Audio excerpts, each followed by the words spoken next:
100,000 round annual production rate? Are we still at that particular point? Are we still going to be looking to add production capability to get to 100,000 rounds annually? And if we are, how do we sustain that rate? What's happened before is we fill our weapons magazines, we have no other room, and then we say, guess what, we're going to reduce production. Instead of looking at other ways to partner with allies to make sure that their weapons magazines are full, to look at more aggressive training where we're firing more rounds to make sure we continue to have a demand cycle that sustains that. All those things are part of that. So if you could shed some light on us about where we are with Mesquite, the Mesquite facility, the 100,000 projection, and where we are with continuing to build the industrial base. Chairman, thank you for the question. First, let me start by saying I'm not happy with where we are at Mesquite either, right? So I'm in the same boat you are.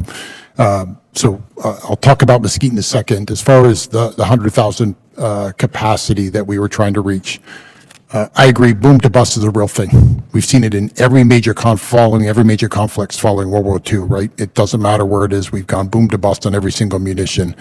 And so as we ensure that we've got enough capacity to support what the U.S. Army needs, along with sort of the extended demand signal we continue to see from allies and partners, we're still shooting for that 100,000 goal. We're still trying to get there. So now back to specifically what's happening at Mesquite. Absolutely. If you go back to 2022 with the Russian invasion on Ukraine, and the use of 155, we're at 14,000 a month. We're now pushing north of 56,000 a month, so we've seen a significant increase.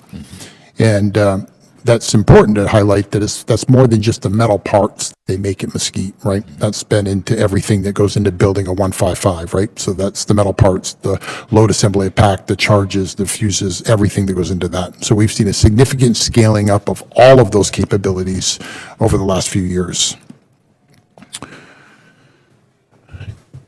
Mesquite there was risk taken, right, when we did the Mesquite project.